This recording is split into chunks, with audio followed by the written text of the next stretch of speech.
Herzlich willkommen zur 30-Minuten-WG von Stern und Penguin Random House. Hier vor der Bühne auf der Buchmesse und natürlich auch Sie zu Hause vor den Screens. Ich freue mich, dass Sie beim Livestream dabei sind. Mein Name ist Ariane Wick und ich freue mich ganz besonders auf meinen Gast, den Literaturnobelpreisträger 2021, Abdulrazak Gurnah. Herzlich willkommen.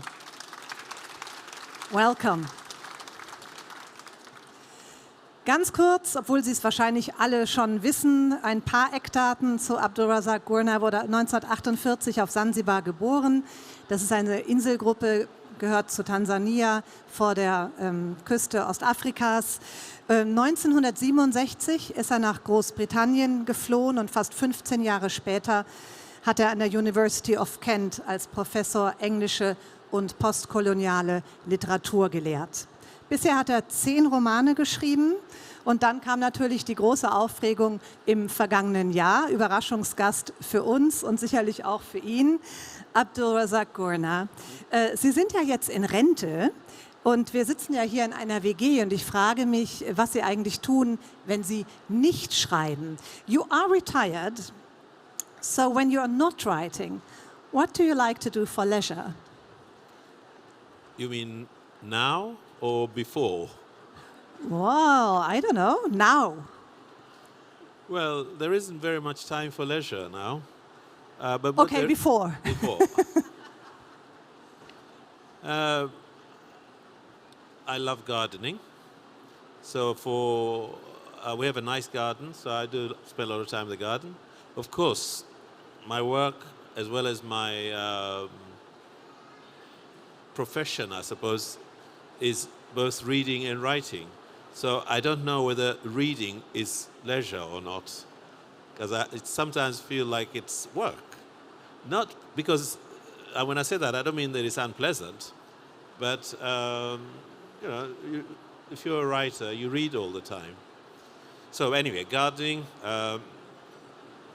Maybe with a book in the garden then? No, gardening is a serious matter. You don't garden with a book. Okay, Yeah. sorry.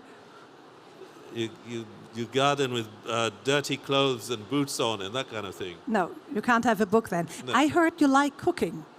I love cricket. If cricket is on, I will watch it, probably on TV, because now cricket is going on all the time somewhere in the world. So yeah, if it's on, I'll be watching that. Music, listening to music would be another thing. But not too much energetic leisure. My leisure is, you know, after working, sitting down, reading, or watching something on TV, cooking, that sort of thing, you know, domestic stuff. We have a fridge here. What should never lack in your fridge at home? Oh, Was darf niemals in seinem Kühlschrank zu Hause fehlen? you should never lack yogurt. Very healthy. And, of course, bread. But cheese, some kind of meat. I don't know. But, you know, shops are everywhere. So if it's lacking in the fridge, I just go out to the shop and get it. Ja. Naja, wir sind hier in einer WG und da ist ein Kühlschrank immer besonders wichtig. A fridge is important. You were almost 20 when you escaped to England. Why did you leave Zanzibar? Er war fast 20 Jahre alt, als er nach England geflohen ist. Warum hat er Zanzibar damals verlassen? I was 18, which may seem like almost 20 when you are over 70, but when you are 18, 1967. it seems a big difference. Yeah, that's true. I was 18, not quite 19. It's important that not quite 19, because when I first arrived in England, if you were still in your 18th year, you didn't have to pay any fees when you went to college. So it's really important, because it meant I could start college without having to pay fees, which would have been difficult to do. Anyway, so why did I leave? Largely in order to study, to continue. You see, what happened after the revolution in 1964, amongst other things, it was a terrifying time in ways I think you can imagine, with various people were killed, imprisoned, detained, jobs lost, etc. One of the other things that they did was they shut down schools after a certain level. And if at the age of 17 or so, you're told that's it, no more schooling. And if you are ambitious for more of that, and you are 18 and reckless and a little ignorant and stupid, you think, no, I'm not having this. I'm not staying here. I'm going to go somewhere else. So it was that kind of thinking. Of course, you don't know what you're doing because you don't know what you're leaving behind. You don't know what the cost of what you're doing will be. Well, you left your family behind. Absolutely, yeah. Yeah, but then, that's what you do when you're that young. That's what you see, all these young people risking their lives to get to Europe. And I do think sometimes, do you know what you're losing? But you don't think like that when you're of a certain age. You want better than what there is. If life is whatever, deprived, of you're being pushed around by ideas that you don't want, you want better than that. Ich möchte noch mal fragen, wie das Ankommen damals in England war, weil er auch Rassismus erlebt hat und das auch Thema in seinem Werk ist. When you first arrived in England, you experienced racism. What happened, even at university? Well, I tell you, at first I didn't understand what I was experiencing. I know that when I first arrived in England, one of my first thoughts was what I've just been referring to, like, what have I done? What have I left behind? And the other thing was just the excitement of being in a new place, unexpected sights. Very little of what I saw was what I expected to see, even though I knew about England. But what you hear is not what you see. So for a while, it was just mostly that sense of a new place and the difficulties of a new place, being a stranger in a place you don't know, being anxious about doing the wrong things, taking the wrong turning, or whatever. And I tell you, I didn't really understand what people were saying to me completely. So I did not understand the hostility behind what was being said or what was being done. And it was only with growing knowledge that you begin to realize they don't like me here. So it wasn't at first something that I was aware of. And then you become alert to all of these things. And no doubt you become defensive and you show your fear and anxiety because, you're thinking, is he going to abuse me? Or is that one going to mistreat me or something like that? And that too makes you vulnerable because people can see this in you. And those who want to be rude or aggressive to you can see this, feeble young man who's walking around looking afraid. But then you learn. Ja, you learn. Und nach ein paar Jahren hat sich das zum Glück dann auch gelegt. 1987 haben Sie Ihren ersten Roman geschrieben. Da lehrten Sie auch schon in Kent an der Universität. Was hat Sie inspiriert und vor allen Dingen auch mit Blick auf das Buch mit dem Schreiben anzufangen? What inspired you to start writing and what still inspires you concerning also your novel now? Yeah. Well, I think for me, writing was always something I enjoyed doing. Even at school, it was always enjoyable, without it being my intention to write for anybody else to read, apart from my teacher, of course, who was the one who told me to write anyway. But it was always fun to do. I think when I first was in England, and there were these things I'm referring to, so many things going on about what was behind, what was in front of me, and so on. I found it also quite helpful to start writing as a way of reflecting on what I was thinking. And sometimes writing helps like that. And sometimes when you're feeling really miserable and self-pitying, writing about these things, these miserable things, is actually quite, ironically, quite cheering. Like when it's a really miserable, horrible day out there and you're feeling depressed, and you start to write about it, and then you lose that sense because you're concentrating on trying to pin down how you feel. And sooner or later you find you're not depressed anymore. So it was something like that. my intention was not for anybody to read this. Ja, aber es ist natürlich trotzdem, das höre ich da auch raus, eine Auseinandersetzung sicherlich mit den Wurzeln oder auch Erlebtes zu verarbeiten. Writing, especially about Africa and the people, is that also a process of dealing with your own roots and experiences? I was saying that that's how it started, but once you get going, so you're writing out of your experience. I think I was writing out of my experience, trying to figure it out. But then I think once you begin to do that, once I began to do that, I just became hooked on the process of seeing what's in front of me and working it out and writing about it and imagining it in a, shall we say, in a fictional form, trying to give it form, trying to dramatize it, to make it seem like it's actually happening instead of just this is what I think. So I think in the end it goes beyond a simple desire. It becomes a much more complicated thing. You're not only writing down ideas, you're making judgments about the reception of this idea. You want it to be beautiful as well as true. All of these things are part of the process of organizing the writing. Lebt ja in Canterbury. Vielleicht kennen Sie ja die Kathedrale. You live in Canterbury. Is Zanzibar still home? Ist Zanzibar noch Heimat? Yes, well, we were talking about this earlier on. I know that Heimat means something different from home. I would have said that Heimat means something like a sense of belonging or something like that, rather than just simply home.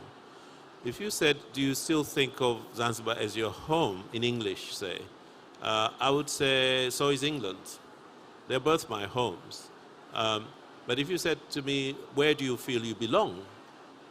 Then I might say, well, actually, if you ask me that bluntly, straight away like that, I would say Zanzibar.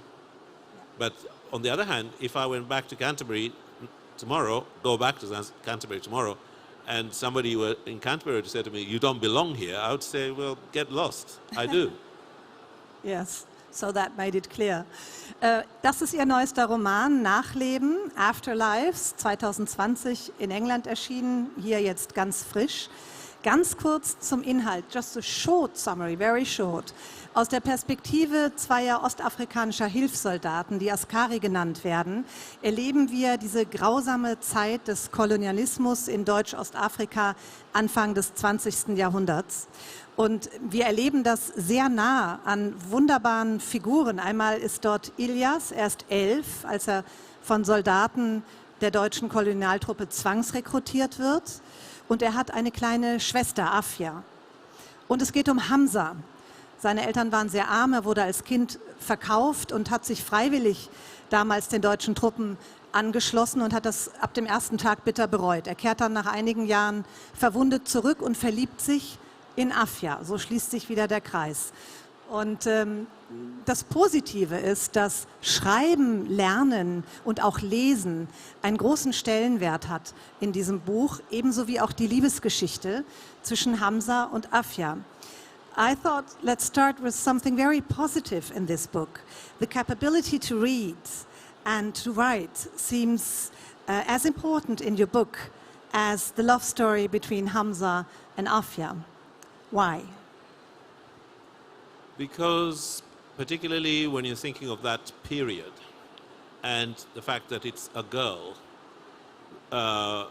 is the person who learns to read, and it's I think in a patriarchal society, learning to read or the ability to read is one of the prerogatives of men. I know this from experience because my mother and her sister and her brother were approximately the same sort of age, and at that time when they were children, the schools were being opened by the colonial authorities, by the British. Not that many, but some. And the brother was sent to school. And even though the two sisters asked to go to school, their parents said no. What do you know? What do you need to learn to read for? And so this notion that women as well will be looked after by the men, therefore they don't need to read, they don't need to know anything about the world, was part of the way, of course, in which they were being denied agency, and the authority remained with the boy, or with the boy who will become a man. And in some moments, the ability to read becomes dangerous because it actually allows the woman to go out of the house unobserved, because you can do it by writing a note to somebody. Whereas in normal life, you can police movement. You can't go without your brother. You can't go without a man accompanying you, or whatever. But a little note can. So the fear of, as in this case, of the girl being able to read, if you remember, the so-called uncle says, why do you want to learn to read? So you can write a note to a pimp. So the notion is that if you are able to read, you will somehow break the rules. But what also is very important is the love between Hamza and Afiya. It's a wonderful love story between those two young people. Yeah, and it also involves a bit of reading, doesn't it? Of course, they can read to each other, but love is also important because you have the family. Yes. What was important to you? Of course, it's important to all of us. I mean, it is what rescues people from trauma, from depression, or whatever. You know, the fact that we can be generous and affectionate to each other is the way in which often we find our way back from difficulties. Er erzählt ganz nüchtern eigentlich von diesen Gräueltaten der europäischen Kolonialisten. Ich habe zum ersten Mal vom Abu Shiri- oder Maji-Maji-Aufstand erfahren. Und sie schreiben, ich zitiere mal, die Deutschen haben so viele Menschen getötet, dass die Erde von Schädeln und Knochen bedeckt und von Blut durchtränkt ist. Wie grausam waren die Deutschen damals? Das beschreiben sie ja sehr eindrücklich. While reading your novel, I first heard about the Abu Shiri or Maji-Maji revolts, and I started to Google it and thought, my goodness, how cruel were the Germans at that time? Well, I don't expect they were exceptionally more cruel than other colonial experiences and encounters. It was, for the German administration, it was a more concentrated period, one thing. The other thing is when it was happening, which was the 1880s onwards, German enterprise, trade, etc. had been there all along, not in our part of the world, but in various other parts of Africa, in the Cameroons, in West Africa. So it's not like the Germans were appearing for the first time in Africa, but it's the first time they were appearing as an administration. And they came as a military administration. Whereas so many of the other colonizers started off as traders, and as they grew stronger, if you take the example of the British in India, as they grow stronger, then they begin to coerce and impose and whatever, dictate and so on. So I think it was somehow an accelerated kind of colonial experience for the Germans. Deutsche Ostafrika was more fortunate than Southwest Africa, where hundreds and thousands of people were killed in what we would now call genocide. We didn't have that word then. It's only a word that came into existence after the Second World War. But this was to wipe out a whole people, simply for the reason that they rebelled. I think this kind of frame of mind of how to deal with opposition by just destroying it is something peculiar to that German experience. Die deutschen Offiziere in dem Buch, die nannten es ja auch Zivilisierungsmission, was dieses Buch ja als Farce auch entlarvt. Und die Bewohner waren eigentlich so in den Augen der Deutschen Wilde, aber trotzdem haben sie in ihre Schutztruppe geholt, die sogenannten Askari. I think the uncle of your mother, I think he was also part of the Askari, and in the book, the Askari are killing their own people. Why? He was a carrier. He wasn't an Askari. A carrier. A carrier, he which was is not slightly different. named Askari. So That's he a didn't big... carry a gun. He carried baggage and luggage and that kind of thing, which is a much more degraded. So he would have been a much more degraded member of the military enterprise. He would not have been a Schutztruppe. He would have been a carrier. But he survived. He survived because he probably deserted as soon as he could. But anyway, so why did people do this? It's puzzling when you begin to think about it. Why did people do this? Well, in the first place, the setting up of something like the Schutztruppen was to bring in Sudanese mercenaries from Alexandria, as it was, because they'd just been decommissioned by the British after defeating the Mahdi in the Sudan. So these people were decommissioned and sitting around unemployed in Alexandria. Colonel Wiseman was given the mission to go and, as it were, control this new territory that the German state has acquired. And so he went to Alexandria and recruited these people and took them with him. So the first contingent of the Schutztruppen were not local people. They were people from elsewhere. In Africa, sure, but from elsewhere. And I suspect that at the time there wasn't an idea of an African identity. The people thought of themselves Sudanese, or Chaga, or Kamba, or whatever it might be. Thought of themselves like that. That's one thing. The other thing would have been that there is a great deal of prestige attached to a conquering force, a powerful force like that, because by joining it, you share something of their power too. There would have been the uniform, the idea of wearing a uniform or being part of an authority. Perhaps the money would have made a difference too, what they were paid. The other privileges of being part of the administration would have been there as well. And perhaps some of it would have been adventure, the appearance of something modern, something new, and possibly some of it was desperation, like with our boy Yusuf in Paradise, and so on. So there would have been complicated and complex reasons why people would have done so. And we know this is so because we see it in many other conflicts.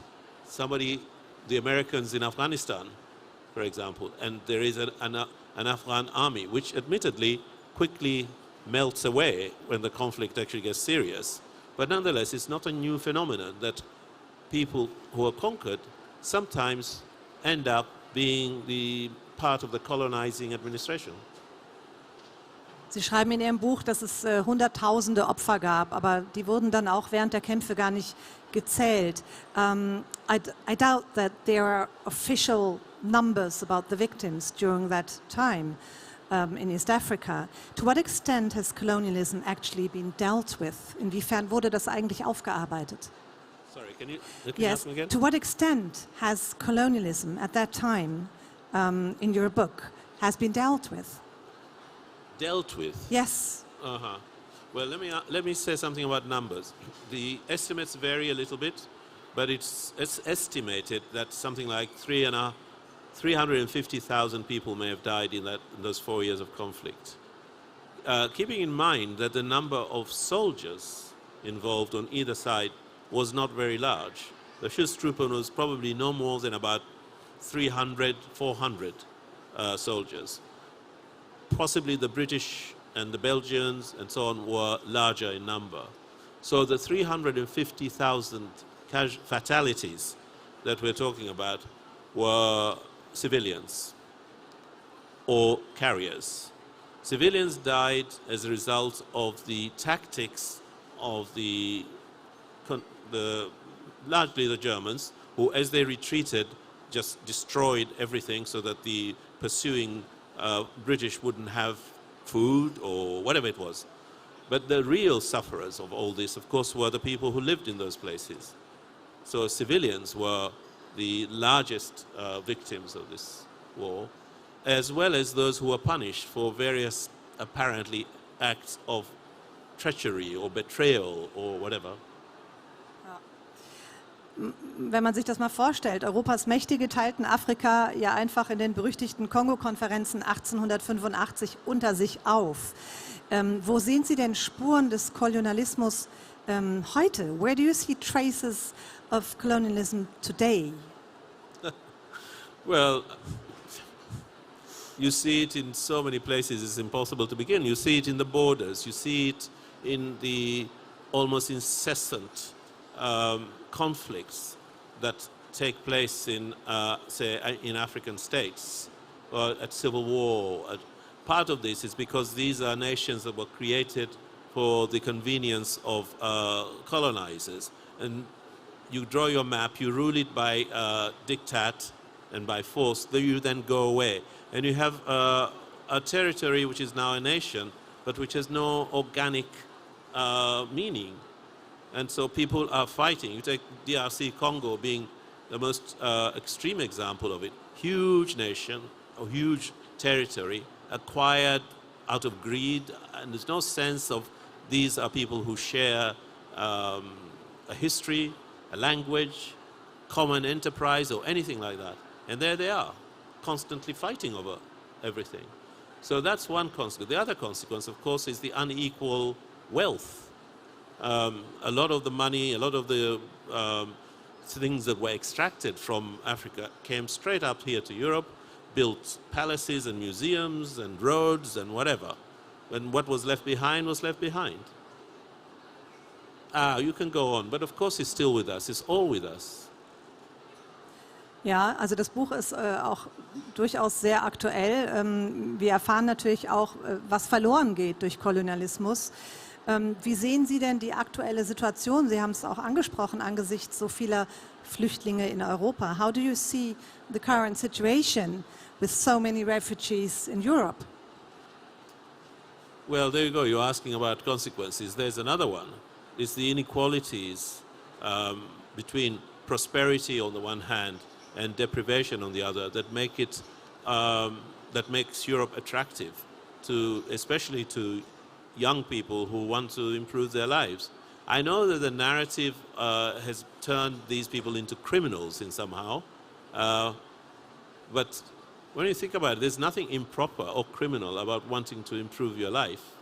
And that's one kind of, you see, we've now used the term refugee in such a useless, generalizing way that we don't make a distinction between these young people, say, and people who are turning up because their lives are in danger,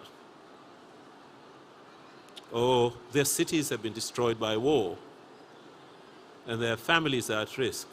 So, like anybody else, the Afghanis, the Kurds, the Syrians, and so look for somewhere safer than where they are. And it seems to me when you have, or the Ukraine, seems to me there is a sort of an obligation. When people's lives are in danger like this, there is an obligation to offer hospitality. But the result often is, not everywhere of course, and not everybody. Germany is exemplary in this respect, I think. But instead there is this narrative of who are these people, why are they coming to steal from us or to spoil our country, to beg from us, etc. And I don't think this is humane. Ich möchte doch nochmal zurückgehen in die Zeit. Kurz zurückgehen in die Zeit des Buches. I want to go back to the people you write about in your book. What was lost also because of colonialism in that time? Thinking about culture. Yeah, well, I mean, in a sense, colonialism transformed the world, changed it so that it's almost impossible really to go back and say what was lost and how can it be put right. But I suppose what was lost most of all was a practice of negotiation, shall we say, of being able to continue doing things the way you're used to doing and still live with a neighbor and all this kind of thing. Because what it imposed was a more unitary way of doing things, perhaps in some cases a language that everybody had to learn to speak. And these are losses because small languages then disappear and so on. But you know, you can't turn time back. So That's right.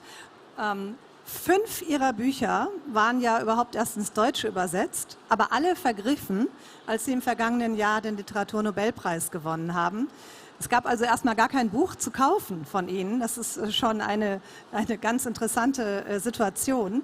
Und ich frage mich, ob sie nach diesem ganzen Trubel schon wieder zum Schreiben gekommen sind.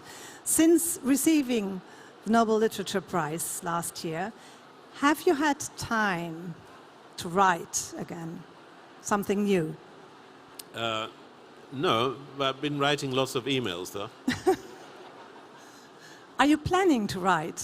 Yes, of course. But You have something in your mind, don't you? well, I wasn't. Of course, I was writing. Writers write all the time when he came. But of course, now there are more immediate things to deal with: meeting people, speaking to people, new editions coming out, and going to these places because you want to assist in the promotion of this work and so on. Like here. Hier, genau. Abdulrazak Gurnah, Literaturnobelpreisträger. Herzlichen Dank, dass Sie heute da waren. Thank you very much for being here. Seinen neuen Roman Nachleben können Sie signiert bereits auch kaufen. Wenn Sie hier hinten zur Kasse gehen, ist das also möglich. Ich bedanke mich ganz herzlich für Ihr Kommen hier bei der 30-Minuten-WG, auch im Namen von Stern und Penguin Random House und natürlich auch Ihnen zu Hause. Schön, dass Sie beim Livestream dabei waren. Und hier geht es gleich weiter in einer halben Stunde mit dem renommierten Historiker Ian Kershaw, Brite, aber das Interview wird auf Deutsch stattfinden. Danke.